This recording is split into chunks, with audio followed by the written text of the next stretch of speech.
I am Lana Thompson, 32 years old, working as a graphic designer in a life I built from scratch. Every Thanksgiving, my family has this tradition where my dad toasts each of his children. Last year, he lifted his glass and said, "Some kids make you proud, others just take up space." Everyone laughed. I smiled and said, "Good thing I just got my own place 3,000 miles away." That moment changed everything.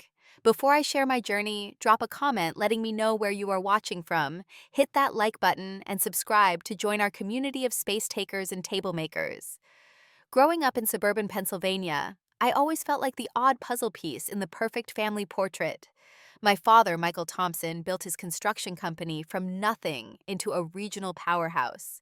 Success was his religion, and achievement was how we worshipped.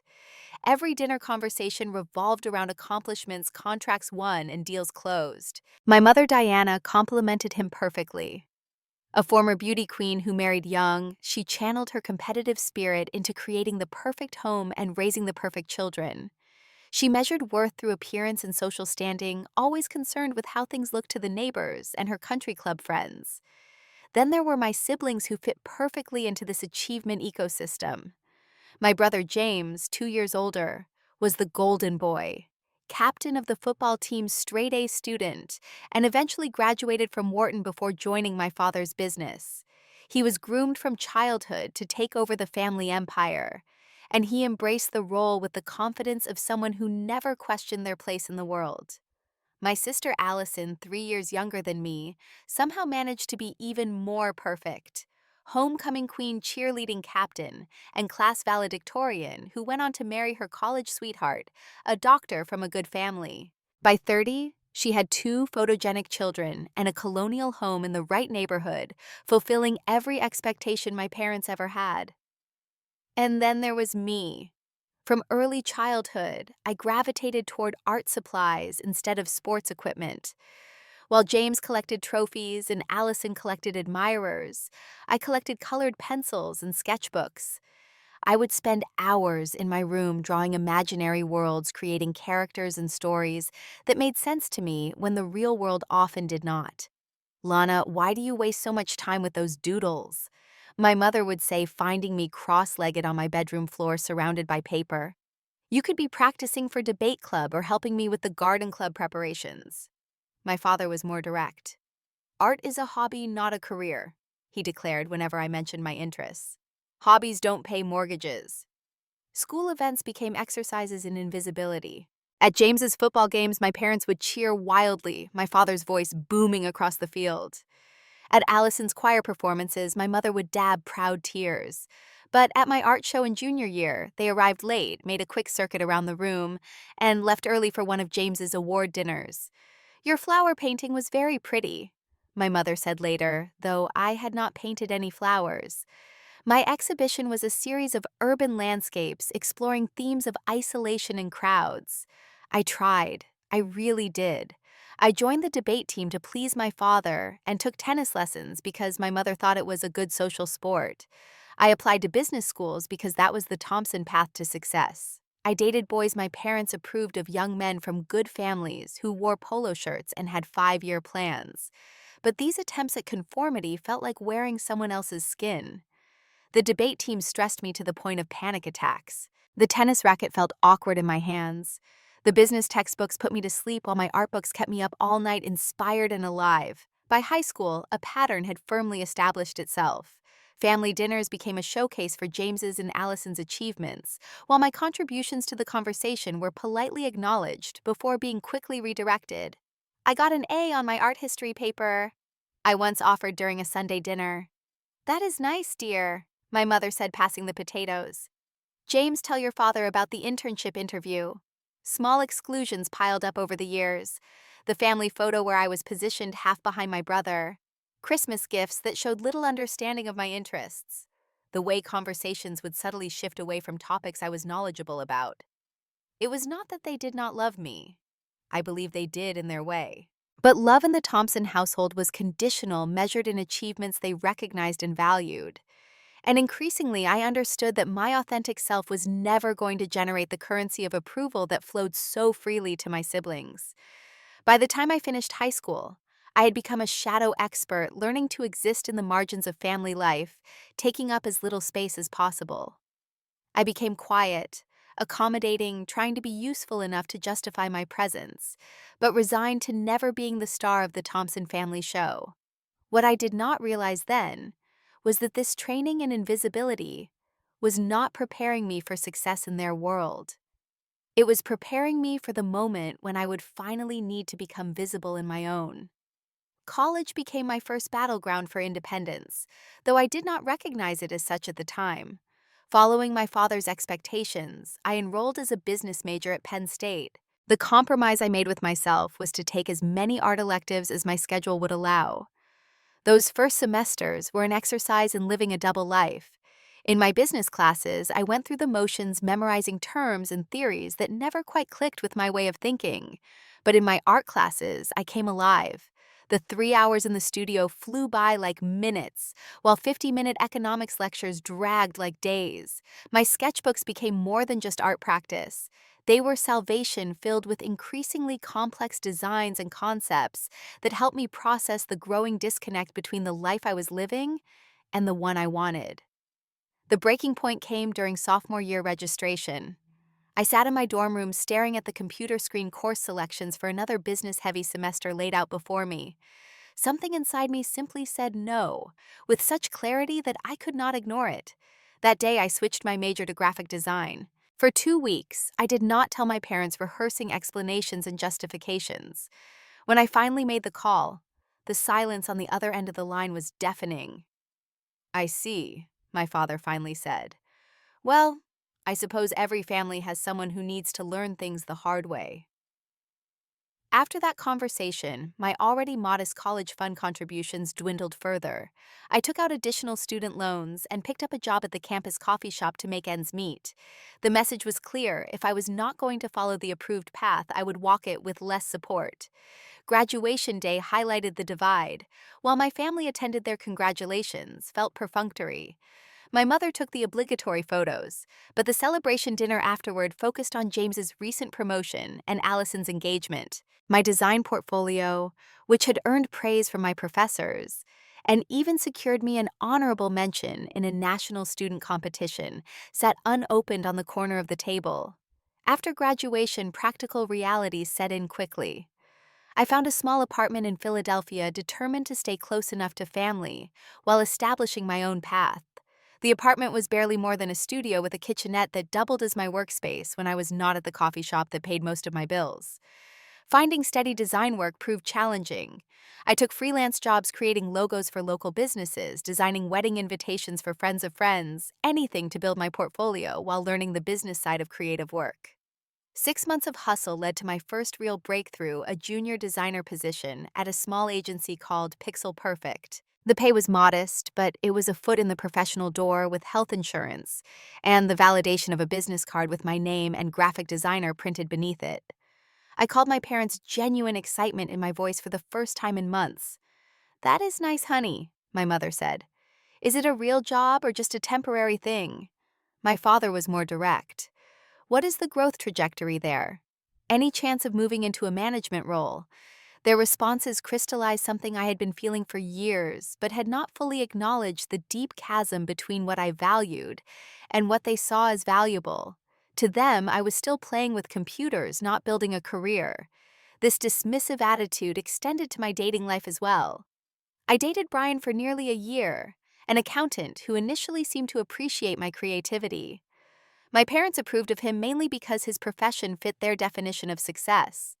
But 6 months in, the cracks began to show. "Your little drawings are cute," he said one night, looking over a brand identity I had spent weeks developing.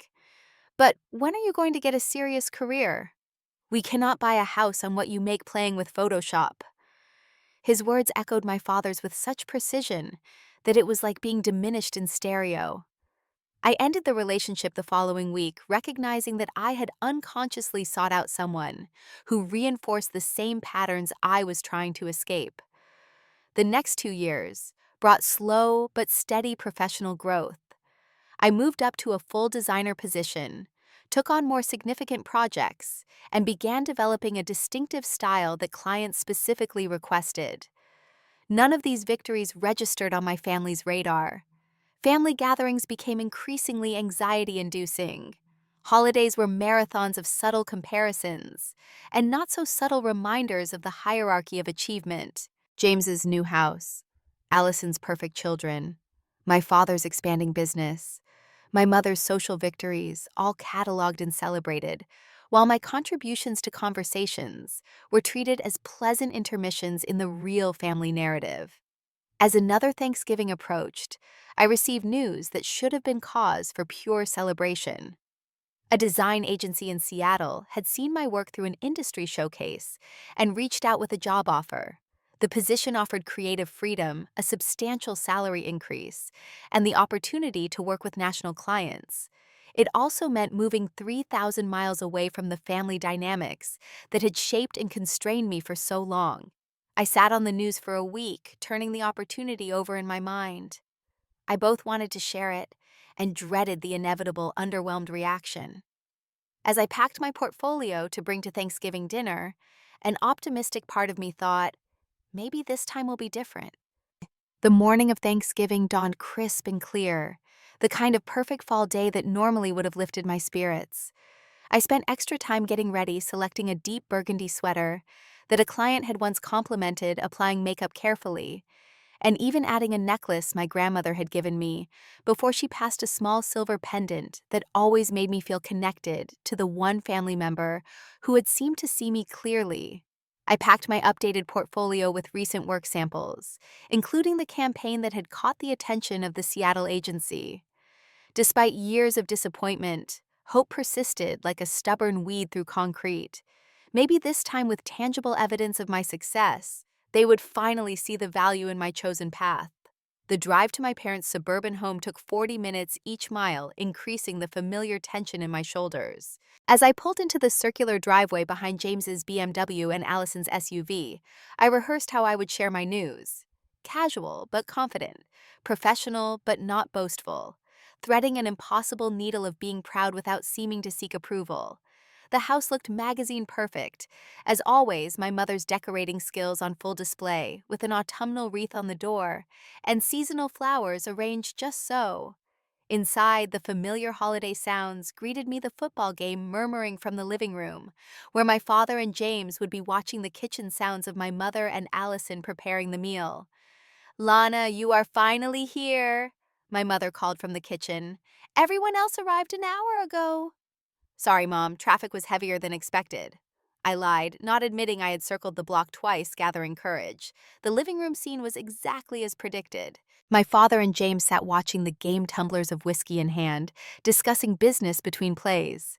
My brother-in-law Patrick sat slightly apart, trying to look interested in both the game and the conversation about construction contracts. "There she is," my father said without looking away from the screen. "We were starting to think you got lost." James glanced up. "Nice of you to join the land of the living, sis. Thought maybe you were too busy with your arts and crafts to make it." I forced a smile, the first of many for the day. "Good to see you too, James." In the kitchen, Allison was arranging appetizers while my mother checked something in the oven. My sister looked up and gave me a quick one-armed hug.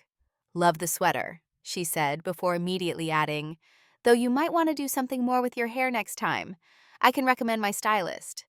Before I could respond, she launched into a detailed account of her 4-year-old son's preschool achievements and her 2-year-old daughter's advanced vocabulary. I nodded and made appropriate sounds of interest while helping to arrange the cheese plate. "I brought my new portfolio," I mentioned during a rare pause in Allison's monologue. "I have some exciting work news to share during dinner." "That is nice, dear," my mother said in the exact tone she had been using for my announcements since childhood. "Allison, tell Lana about the charity gala you are helping organize." And so it went for the next hour. I helped with preparations, listened to updates about everyone's lives, and waited for an opportunity to share that never seemed to arrive. My portfolio sat unopened on the sideboard, occasionally glanced at but never mentioned. When we finally sat down to dinner, the table looked like something from a lifestyle magazine. My mother's best china, polished silver crystal glasses, and an elaborate centerpiece of autumn flowers and miniature pumpkins. The seating arrangement was as traditional as the menu, my father at the head, my mother at the foot. the golden children and their families along one side, and me alone on the other.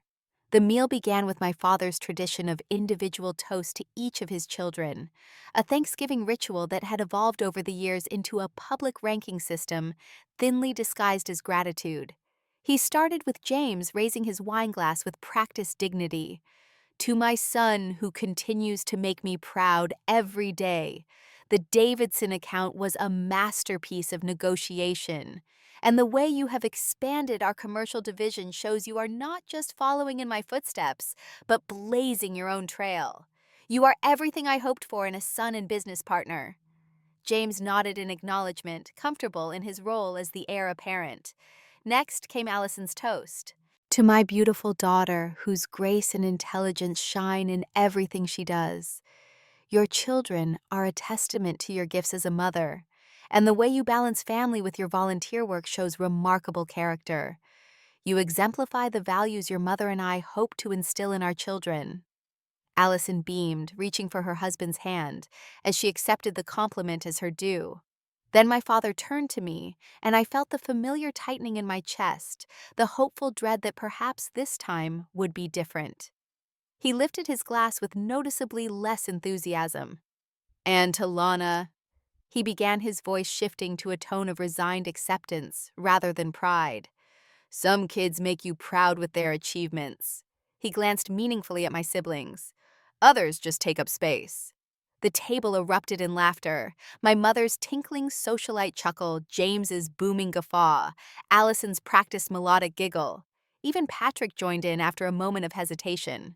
I felt heat rush to my face as my stomach dropped. 20-plus years of similar moments had not built immunity to the pain, only the ability to hide it better. I forced my lips into what I hoped looked like an amused smile, while my hands gripped my napkin under the table.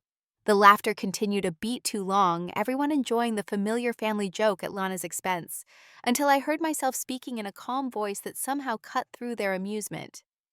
Actually, I have some news, I said, surprised at how steady I sounded. I just accepted a position with Horizon Design in Seattle. They are one of the top agencies in the country, and they recruited me based on my recent campaign work.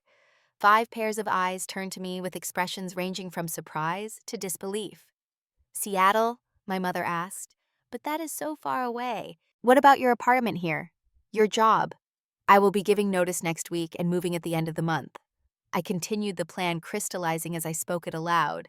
The salary is nearly double what I make now, and I will be working with national clients. My father's brow furrowed. Seattle is an expensive city. Have you really thought this through? It seems impulsive. Not impulsive at all, I replied. I have been considering it for a week. The opportunity is too good to pass up. James snorted. Well, good luck with that. Silicon Valley wannabe cities are always having booms and busts. When it does not work out, your old room is still here. I am sure it will be a great adventure, Allison added with the condescending encouragement she might offer a child announcing they wanted to be an astronaut. The conversation quickly moved on, my news dismissed as quickly as it had been shared. As cranberry sauce was passed and gravy boats circulated, I excused myself to the bathroom, needing a moment alone. In the powder room, I stared at my reflection, seeing the hurt child beneath the composed adult exterior. The familiar pain washed over me, but this time accompanied by something new, a clarity that cut through decades of fog. This moment, this dinner, this toast, it was all part of a pattern that would never change unless I removed myself from it entirely. My father's words echoed in my head. Others just take up space. Perhaps he was right, but not in the way he meant. Maybe I did need to take up space, just not here, not in this house, not in this family dynamic that had no room for who I truly was. I splashed cold water on my face, reapplied my lipstick, and returned to the table with a new resolve forming with each step. When I returned to the dining room, the conversation had already moved on to James's latest business acquisition. No one remarked on my absence or the slight redness around my eyes. I took my seat quietly, but something had fundamentally shifted inside me. I was seeing the dinner, my family, and myself through new eyes. I watched my mother meticulously cutting her turkey into perfect ladylike pieces while complimenting Allison on her children's table manners.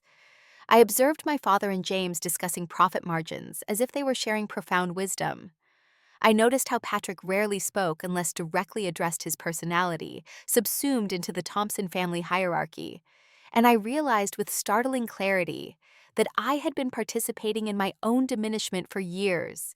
Every forced smile, every swallowed response, every attempt to contort myself into someone they might finally approve of, I had been complicit in it all. As pie was served and coffee poured, I made polite conversation while mentally cataloging the steps I would need to take.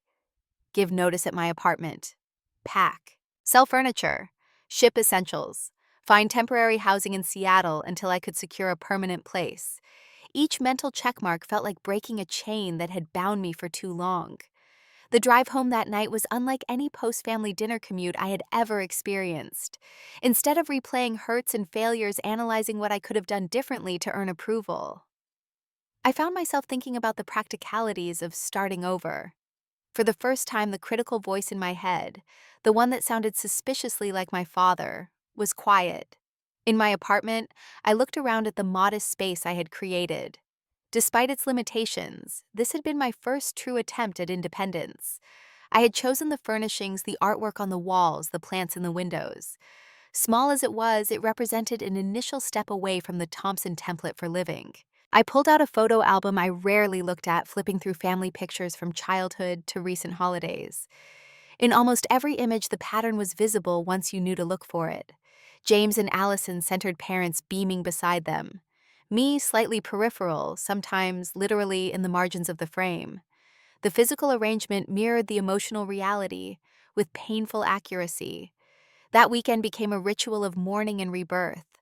I cried for the approval I had never received and would never receive. I grieved for the little girl who had tried so hard to be seen. I raged at the years spent seeking validation from people constitutionally unable to provide it. And then, as the tears subsided, I began to plan. I created spreadsheets for moving expenses, researched neighborhoods in Seattle, and made lists of everything I would need to do before departure.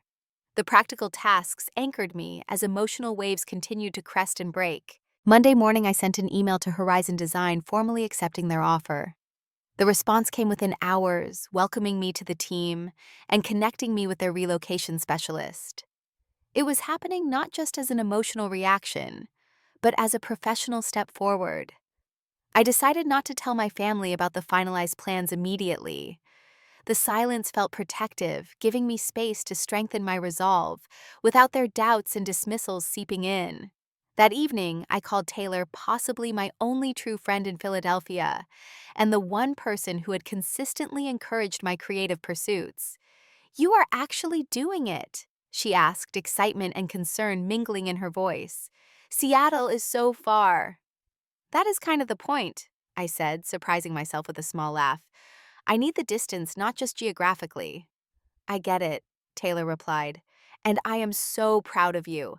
Terrified I am losing my best brunch buddy, but proud." Her simple expression of pride brought tears to my eyes. How strange that a friend could freely give what family had always withheld. The next 2 weeks passed in a blur of activity. I gave notice at Pixel Perfect, where my resignation was met with genuine regret and offers of a counteroffer. I began selling furniture and donating clothes, each item evaluated not just for practicality, but for whether it represented the person I was becoming rather than the person I had been. I spent hours researching Seattle virtual touring apartments, mapping out coffee shops and art supply stores, imagining myself walking rainy streets and finding new favorite places. I pictured my future home office, a light-filled space where my creativity would be valued and nurtured. My last day at Pixel Perfect was bittersweet. My colleagues took me out for drinks, presented me with a sketchbook signed by everyone, and expressed sincere wishes for my success. Their validation, freely given without condition, highlighted how starved I had been for simple acknowledgement of my worth. The weekend before my departure, I took a final walk through Philadelphia, visiting places that had been significant during my time there. The art museum steps where I had often sat sketching on summer days. The small gallery where one of my designs had been featured in a local artist showcase. The coffee shop where I had worked during college, now with a menu board I had designed still hanging behind the counter. In my nearly empty apartment, I packed the final boxes, separating the few items I would ship from the essentials I would carry with me.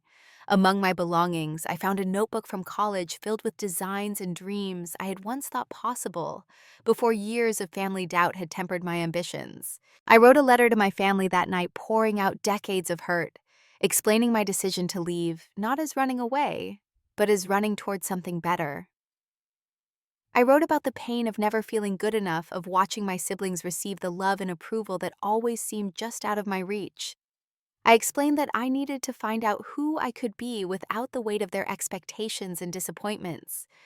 In the morning, I looked at the pages filled with raw emotion and carefully placed them in a drawer. The letter was for me, not them. They were not ready to hear it, and I was no longer desperate for them to understand. 2 days later, I boarded a plane to Seattle carrying 2 suitcases and a backpack containing my essential design tools. As the aircraft lifted off, I watched Philadelphia recede below me, feeling both terrified and liberated. At 32 years old, I was finally giving myself permission to take up space in the world on my own terms. The Seattle rain greeted me like a baptism. Standing outside the airport with my luggage, watching rivulets of water stream down the concrete, I felt the symbolic weight of the moment. The sky was washing away my old life, preparing me for something new. My temporary housing was a sublet in Capitol Hill, a vibrant neighborhood with an artistic energy that immediately resonated with me. The apartment was small but bright, with large windows overlooking a street lined with indie bookstores, coffee shops, and small galleries. It felt worlds away from the staid Philadelphia suburb where I had grown up. The first morning in my new city, I woke early, my body still on Eastern Time. I stood by the window watching the neighborhood come to life. People hurrying through the drizzle with coffee cups and umbrellas, so different from the commuters in pressed suits I was accustomed to seeing. Horizon design exceeded my expectations from day one. The office occupied the top 2 floors of a converted warehouse, with exposed brick walls and enormous windows overlooking Elliott Bay. My workspace had an adjustable standing desk, dual monitors, and the latest design software, communicating clearly that they valued their creative team enough to invest in them. "We are excited to have you join us, Lana," my new manager Rachel said during orientation. "Your portfolio really impressed everyone here, especially the Nightbird Coffee campaign. We are looking forward to seeing what you bring to our team." Such simple words, yet they landed with seismic impact. Not, "We will see if you work out," or "You have big shoes to fill," but a straightforward acknowledgement of my demonstrated abilities. I almost did not know how to respond to such direct appreciation. The first weeks were a whirlwind of learning new systems, meeting colleagues, and acclimating to the rhythm of a different creative environment. The work was challenging in the best way, stretching my skills and pushing me to think bigger than I had been allowed to at my previous position. The nights, however, were difficult. Alone in an unfamiliar apartment 3,000 miles from everything I had known, doubts would creep in with the darkness. Had I overreacted to a lifetime of slights by uprooting my entire existence? Was I running away rather than facing problems? Would I fail so spectacularly that crawling back to Philadelphia would become inevitable? I texted occasional updates to my family, keeping the messages light and primarily focused on work. Their responses were predictably minimal. My mother asking when I would visit, my father sending a cryptic, "Hope it works out for you." Neither asked about my new job or life. James did not respond at all, and Allison sent a single emoji. The emotional distance matched the physical one, and I found it strangely liberating. Without the constant pressure to seek approval, I could focus my energy on building something new. My first real Seattle friend came unexpectedly. Maya worked at a coffee shop near my apartment, a tattooed barista with ever-changing hair colors, who remembered my complicated order after just one visit. "You are new here," she stated rather than asked on my third visit. "East Coast, Philadelphia," I confirmed. "Just moved for a job." "Bold move," she nodded approvingly. "I did the same thing 6 years ago from Chicago. Never regretted it." That brief exchange led to Maya inviting me to an art show the following weekend, which became my introduction to Seattle's creative community. The gallery was packed with people who took art seriously without the pretension I had sometimes encountered back east. Conversations flowed easily about technique and inspiration, with strangers offering sincere compliments and constructive perspectives. These are my people, I thought with a sense of wonder, watching a heated but friendly debate about digital versus traditional media. Work continued to provide new challenges and opportunities. My first major project involved creating branding for a sustainable clothing company. And to my surprise, Rachel assigned me as the lead designer, rather than easing me in with supporting roles. But I just started, I protested mildly during the project meeting. And you were hired because of your talent and perspective, Rachel replied matter-of-factly. We did not bring you across the country to have you design email footers. The project became all-consuming in the best way. I worked late into evenings, not because of external pressure, but from genuine excitement. The client loved my initial concepts, and for the first time in my professional life, my creative vision was driving a significant campaign. As autumn deepened toward winter, I began to establish routines and find favorite places. A bookstore with excellent art monographs and a resident cat. A park with a view of Mount Rainier on clear days. A Thai restaurant where the owner started preparing my usual order when I walked in the door. I joined a community art class at a local studio, more for the social connection than the instruction. The weekly sessions became an anchor in my new life, a place where I could experiment with techniques I rarely used in my digital-focused day job, and connect with other creative people. As the holiday season approached, the inevitable question of returning to Philadelphia for Christmas arose. My mother called specifically to discuss it, her voice carrying the expectation that of course I would come home. Flights are so expensive last minute, I explained gently, and I have only been at my job a few months. I should not ask for extended time off yet. But it is Christmas, she said, as if this fact alone should override all practical considerations. The family will be together.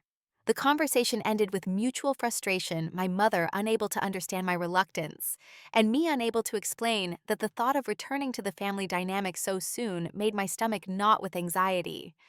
Instead, I accepted an invitation from my colleague Jackson and his wife to join their Christmas gathering. Nobody should be alone for the holidays their first year in a new city, he insisted. We do a big potluck with friends and strays.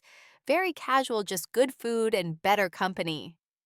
Christmas Day with Jackson's extended friend group was a revelation. 20 people crowded into a cozy house, everyone contributing dishes and stories.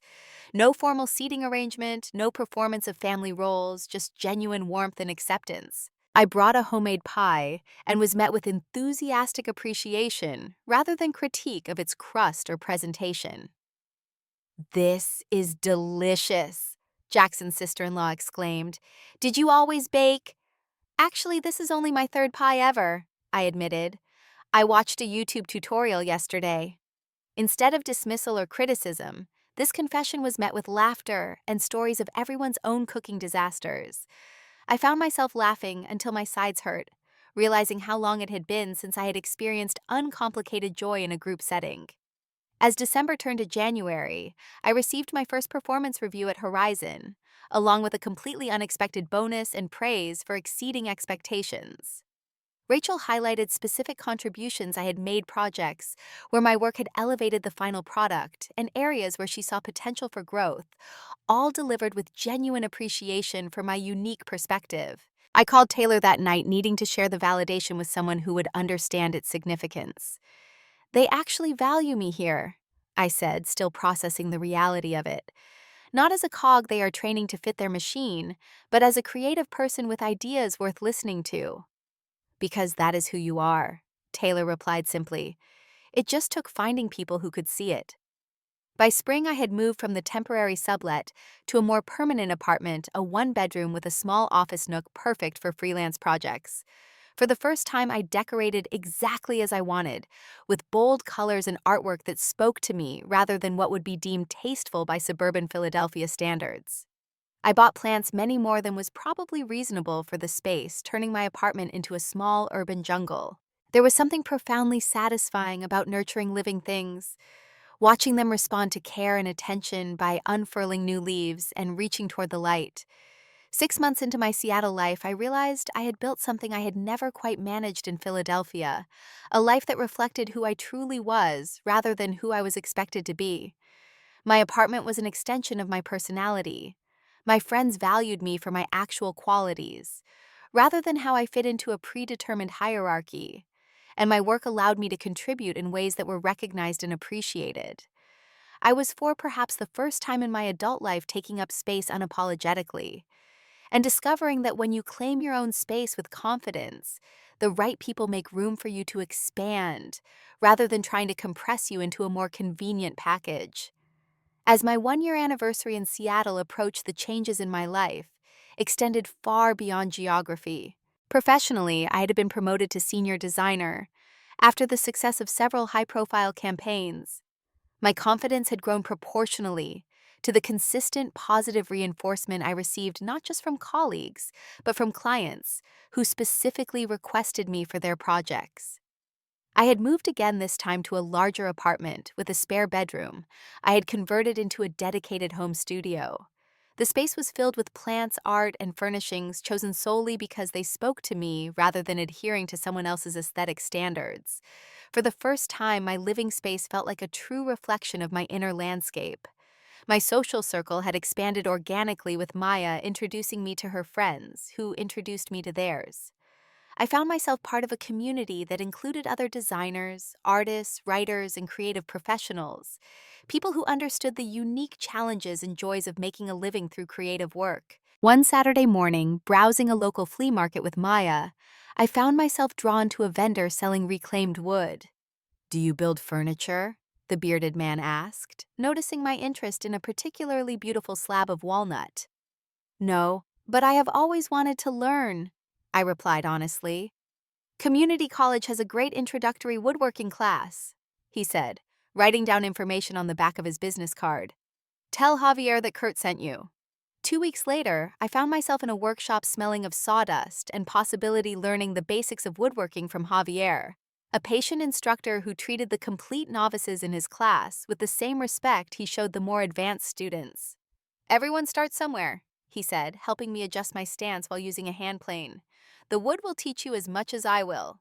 The class became an unexpected passion, so different from my digital day job, yet satisfying in a complementary way. While graphic design existed in pixels and prints, woodworking was visceral and permanent. Mistakes could not be undone with a keystroke, and progress was measured in tangible physical results. I decided my first major project would be a dining table. The symbolism was not lost on me, this creation of a place to gather people who truly saw and valued one another. As I worked with wood, I also began working on myself in more intentional ways. After some gentle encouragement from Maya, who had noticed how I would tense up at any mention of family, I started seeing a therapist who specialized in family dynamics and adult children of emotionally unavailable parents. "What you are describing is a common pattern," Dr. Winters explained during our sessions. "In families with rigid expectations and conditional approval, children often develop roles: the golden child, the scapegoat, the invisible one. These roles become prisons that can follow us into adulthood unless we consciously work to break free." These insights helped me understand how deeply the Thompson family dynamics had shaped my self-perception. I began to recognize patterns in how I interacted with colleagues, friends, even service workers, always with an underlying assumption that I needed to earn the right to take up space in the world. "Your father's toast was not about you," Dr. Winters pointed out. "It was about his own limited ability to value different types of success and contribution. The tragedy is not that you failed to meet his standards, but that his standards failed to encompass the fullness of who you are." This perspective shift was both painful and liberating. Painful to acknowledge how much time and energy I had spent seeking approval from people fundamentally unable to provide it. Liberating to realize their limitations were not my failure. Contact with my family had become minimal but civil. Occasional text messages, brief phone calls on holidays. The relationship maintained at a distance that protected my growing sense of self. I sent Christmas gifts that were acknowledged with polite thanks. They sent birthday cards with generic messages. We existed in each other's lives without truly engaging. This careful equilibrium was disrupted in the spring when my brother James called unexpectedly one Tuesday evening.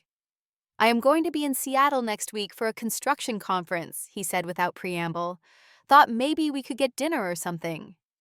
The invitation surprised me so completely that I agreed before fully processing what it might mean to see a family member in my new context. After hanging up, I spent an anxious evening imagining all the ways this visit could reopen old wounds or undermine the confidence I had worked so hard to build. James arrived the following Wednesday, and we met at a waterfront restaurant I had chosen carefully neutral territory, with enough ambient noise to fill potentially awkward silences.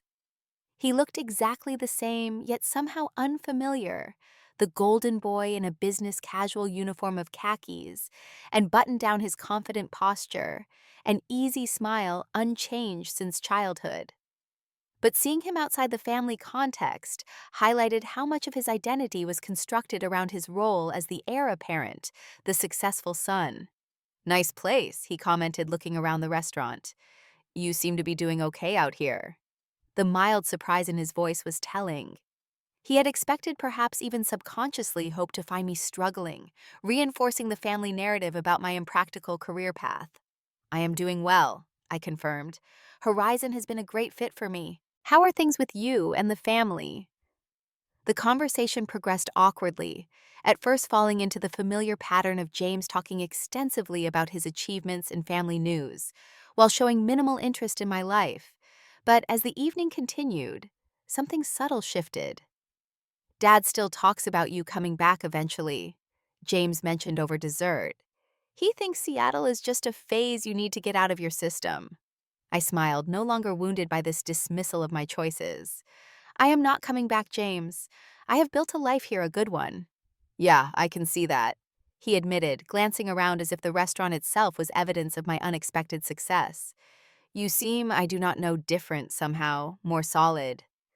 It was perhaps the closest my brother had ever come to acknowledging me as a complete person, rather than just his quirky, less successful sister.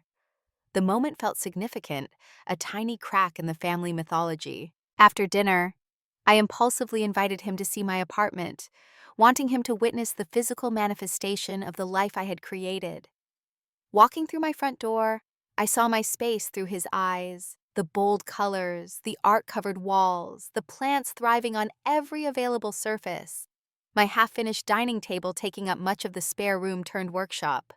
"You are building a table?" he asked, genuine curiosity in his voice as he ran his hand along the sanded edge of the walnut slab. "It is a work in progress," I explained. "The class I am taking has been teaching me techniques bit by bit." "That is actually pretty cool," he said, and for a moment I glimpsed the brother he might have been, if we had both been allowed to exist outside our assigned roles. I have always worked with contractors, but never tried building anything myself. He left the next day to return to Philadelphia, our goodbye, containing a new awkward warmth. I did not expect this single visit to transform our relationship, but it felt like a first step towards seeing each other as adults, rather than as the characters we had played in the family drama. The conversation with James spurred me to accelerate work on my table.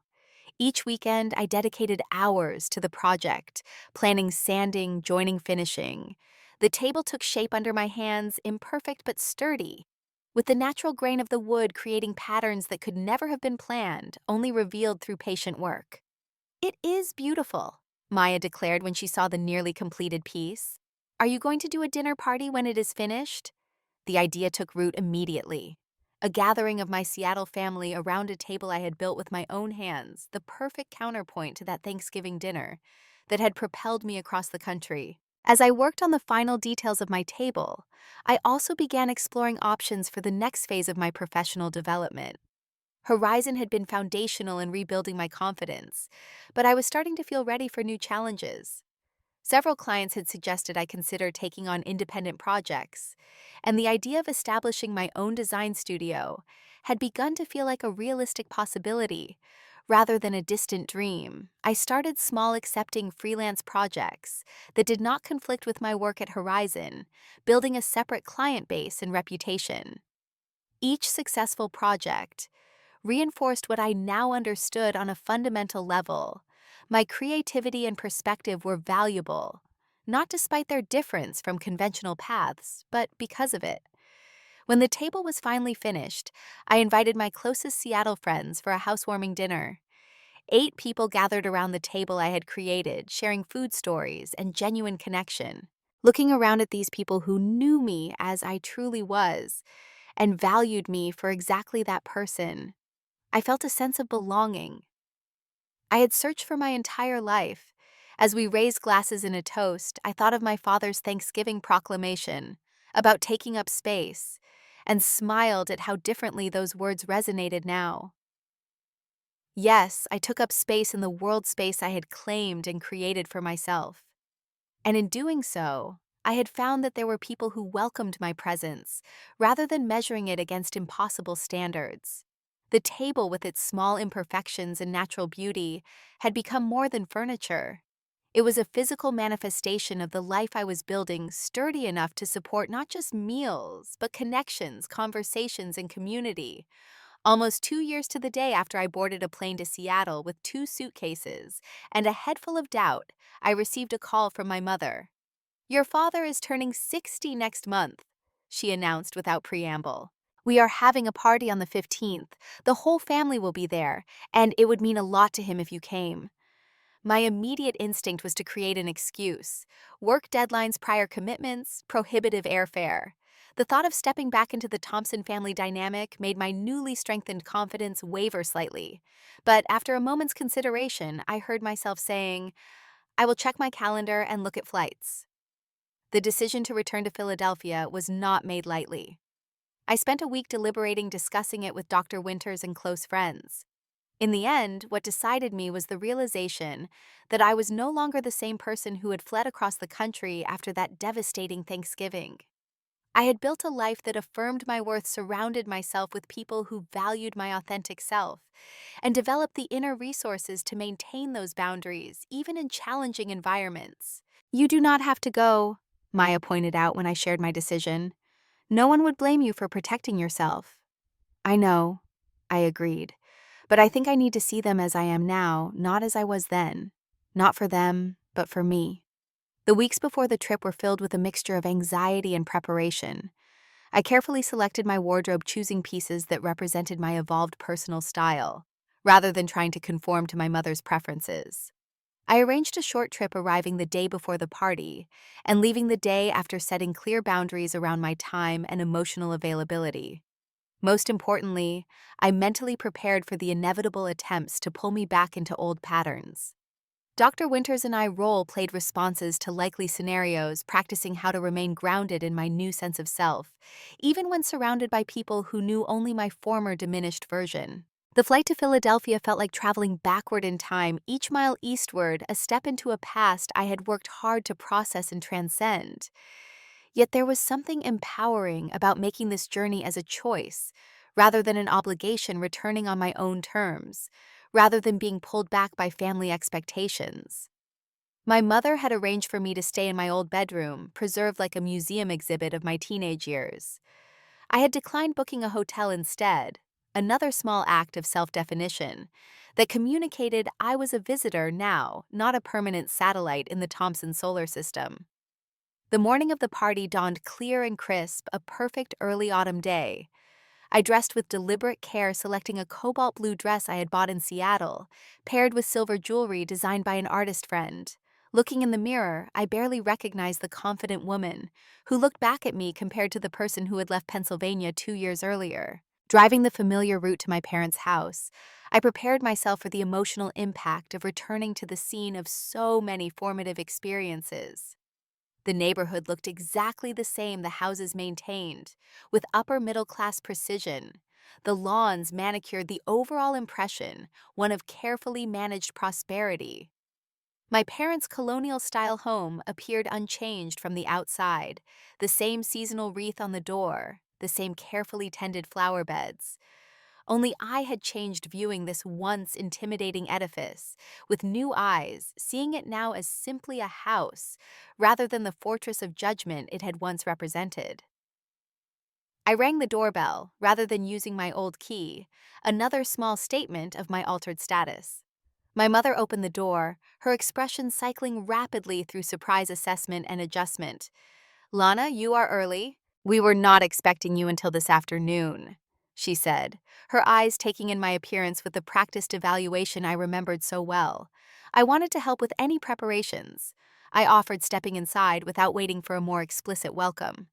The house smelled the same, a combination of my mother's signature potpourri and furniture polish.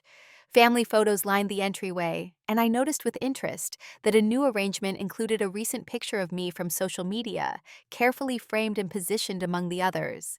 A small acknowledgement of my continued existence, if not a full embrace of my chosen path. My father emerged from his study looking older than I remembered, the lines around his eyes deeper, his hair more silver than gray. For a moment, seeing him not as the towering figure of my childhood, but as a man entering his 60s, I felt an unexpected wave of compassion. How limiting it must be to measure worth so narrowly, to miss the beauty and differences to value only what you can immediately understand. "You made it," he said, his tone hard to read. Not quite warm, not explicitly cold. "How was the flight?" "Good," I replied, simply choosing not to elaborate, not engaging in the expected performance of gratitude for being allowed to return. "Happy birthday, Dad." The hours before the party were filled with the familiar choreography of Thompson family events. My mother directed preparations with military precision. My father retreated to watch sports with James, who had arrived with his wife, and Allison fussed over her children's party clothes. I helped with table settings and food arrangement, working alongside my mother in a strangely comfortable silence. Guests began arriving at 4, a collection of family friends, business associates, and relatives I had not seen in years. I moved through the crowd with a new social ease, no longer the awkward creative daughter, but a self-possessed woman, with stories about life in a different city, a different world. "Seattle. How exciting," my mother's friend Margaret exclaimed. "Diana mentioned you were working in graphic arts out there." "Graphic design, yes," I confirmed. "I am a senior designer with Horizon and building my own client base as well." This pattern repeated throughout the evening, people expressing surprise at my apparent success and stability, adjusting their preconceptions in real time. I realized that the family narrative about me had likely emphasized the impulsiveness of my move, rather than the professional opportunity it represented. Dinner was served at 6, another elaborate Thompson production, with catered food, fine china, and formal seating arrangements. I found myself placed next to my cousin Thomas, a safe choice, who had always been kind, if not particularly close. The meal progressed with speeches and toasts, tributes to my father's business acumen and community standing.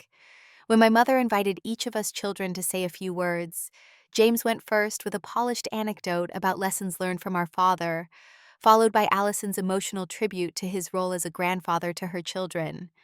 When my turn came, I spoke simply and sincerely about his determination and work ethic qualities I had genuinely admired even while struggling under the weight of his expectations. I did not pretend a closeness we had never shared, but I offered respect without resentment, a gift I could now give from a place of strength rather than need. After dinner, as guests mingled with coffee and dessert, my father approached me in a quiet moment, tumbler of whiskey in hand. "Looks like you landed on your feet out west," he said, his tone suggesting mild surprise.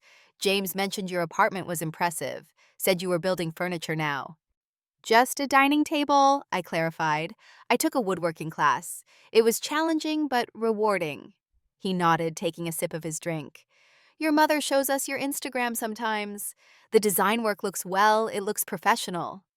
Coming from my father, this qualified acknowledgement was the equivalent of effusive praise.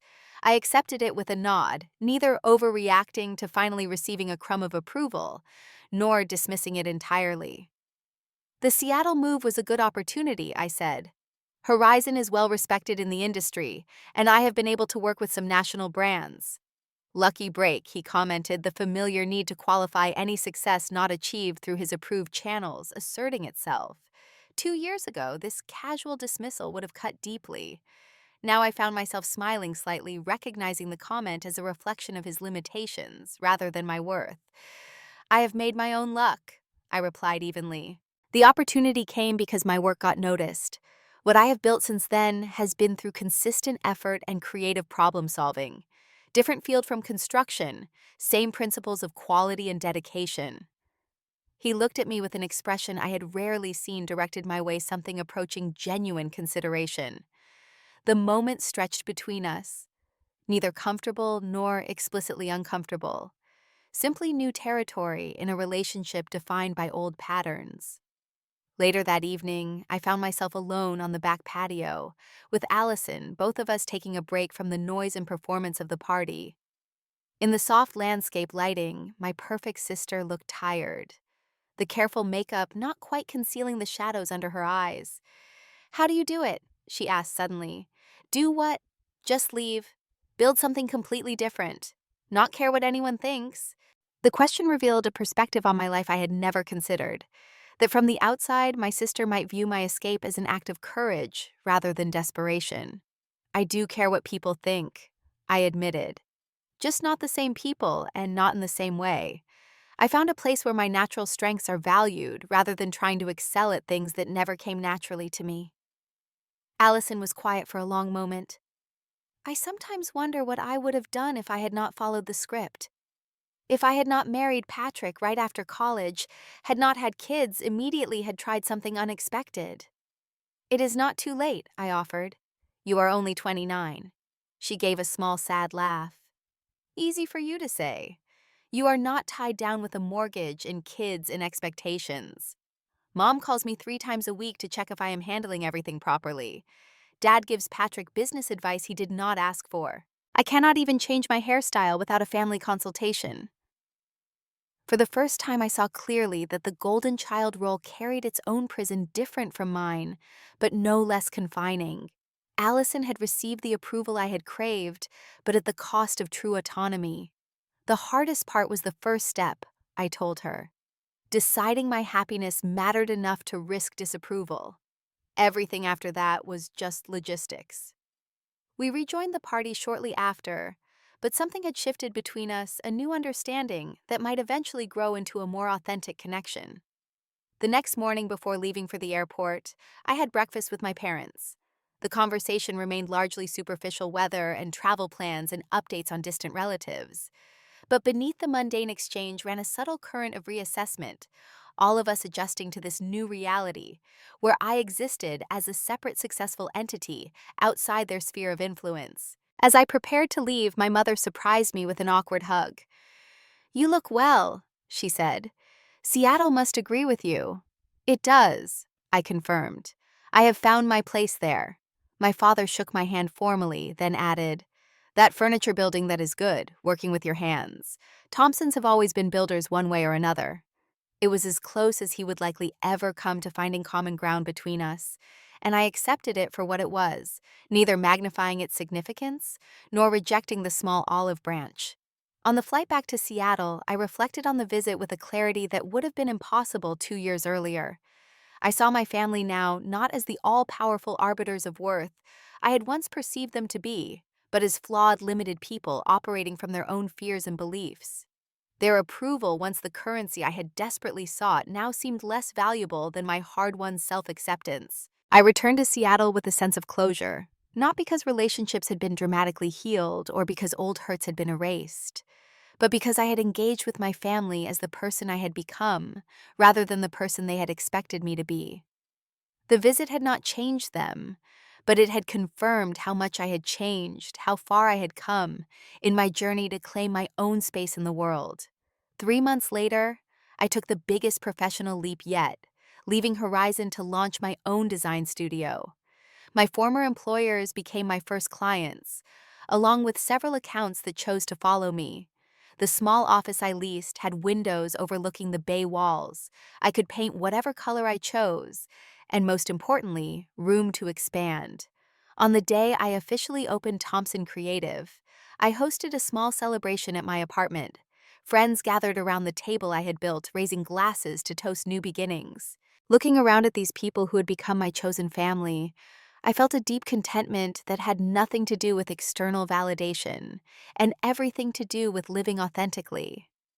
The handmade table, with its natural grain and subtle imperfections, held us all comfortably. There was space for everyone. space for laughter and conversation, space for connection and belonging. I had not just taken up space as my father had once dismissively suggested. I had created it, shaped it into something beautiful and strong, large enough to welcome others seeking their own place in the world. When I think back to that Thanksgiving dinner now, I feel gratitude rather than pain. Without that moment of clarity, without that hurt that finally cut through decades of diminishment, I might never have found the courage to leave to start over, to discover who I could be outside the narrow confines of family expectation. Some wounds serve as catalysts pushing us toward healing we would not have sought without the pain. Some tables need to be left behind before we can build our own. Sometimes taking up space is the most powerful thing we can do, not just for ourselves, but for everyone else looking for permission to do the same. What spaces are you afraid to take up in your own life? What tables have made you feel unwelcome?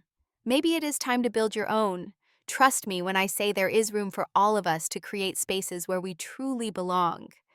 If this story resonated with you, please like and subscribe and share in the comments your own experiences of finding or creating your place in the world. Thank you for listening. And remember, you deserve to take up all the space you need to become who you truly are.